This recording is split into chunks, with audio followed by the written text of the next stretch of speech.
classe Keter. Essa coisa tenta matar tudo que vê se mexendo. Ele até chegou a destruir 70% de uma cidade e matando um número desconhecido de civis, casando perfeitamente com a parte de seus filhos cavalgam para declarar o triunfo do rei, afogando os campos de batalha em sangue e cinzas, espalhando pestilência e medo em seu rastro.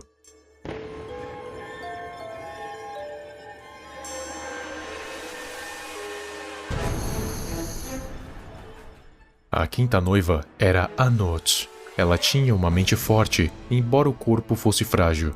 Seus filhos eram sábios nos caminhos da magia e criaram grande destruição, mas por conta do seu poder, o rei os aleijou, para que não se levantassem contra ele.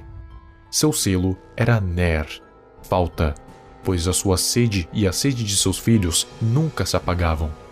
Algo ou alguém com um corpo frágil, no âmbito da magia, tende a ser incrivelmente poderoso. Este é um SCP que nós já vimos no vídeo do SCP-343, a SCP-239. Pense bem, ela tem o corpo frágil, por justamente ser uma garotinha de uns 7 ou 12 anos. Porém, ela tem simplesmente o poder de fazer com que tudo o que ela deseje vire realidade. Falando em outras palavras, essa garotinha tem o poder de manipular a realidade da forma que ela quiser. E isso, nas mãos de uma criança, poderia ser um caos. Tanto é que os funcionários da fundação a convenceram que ela era uma bruxa. Então, o quinto filho, que na verdade é filha, seria provavelmente a SCP-239. A sexta noiva foi Adelith. Ela não falou e manteve-se em segredo. Seus filhos podiam mudar de rosto e se mover sem serem vistos, e caminhar entre a criação desconhecida. Eles abriram caminhos entre os mundos e abriram caminho para a propagação da guerra. Seu selo era o Shag, escondido, pois ela estava perdida nas sombras.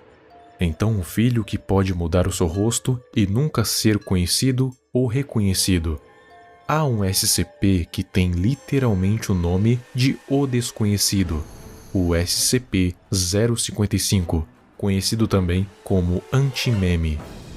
Ele é um SCP que ninguém sabe quem ou o que é, pois qualquer um que vá tentar desvendar acaba esquecendo momentos depois, antes mesmo de conseguir anotar qualquer coisa ou desenhar. A informação simplesmente vaza da mente. E resumindo, ninguém sabe o que ele é, o que faz, de onde veio, enfim, completamente desconhecido.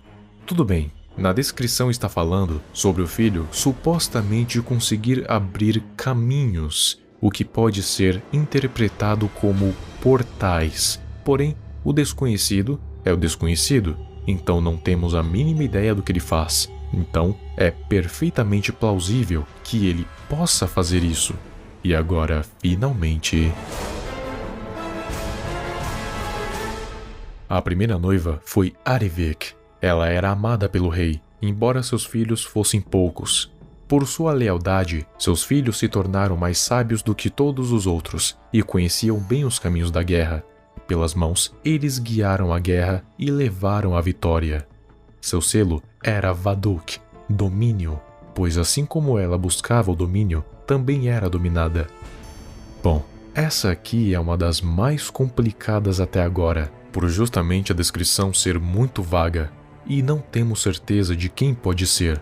Vários SCPs já foram candidatos, como o SCP-035, SCP-169 e SCP-053, e a mais popular até agora foi a SCP-053. A SCP-053 foi uma das únicas coisas capazes de domar SCP-682, o que é incrível, principalmente na parte em que sabemos que ele é o quarto filho do Rei Escarlate, a Ira, e a Ira foi suprimida na presença da SCP-053. Porém, é apenas isso, pois o resto da descrição não se encaixa com nada. Mas eu tenho uma ideia de um outro SCP que poderia ser também, o SCP-1440, o Homem de Lugar Nenhum. Um SCP de origem totalmente desconhecida, porém muito sábio.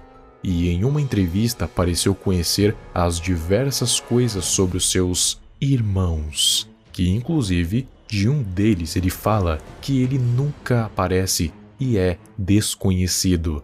Pois é, um SCP de origem desconhecida, que tem irmãos e é mais sábio do que eles, e de brinde, qualquer população humana ou objetos artificiais são destruídos em poucos dias com a sua presença, o que o torna um bom candidato a um possível primeiro filho do Rei Escarlate. E você, tem alguma ideia do que podem ser os filhos do Rei Escarlate baseado nessas descrições? Se sim, deixe nos comentários. Eu vou adorar ler.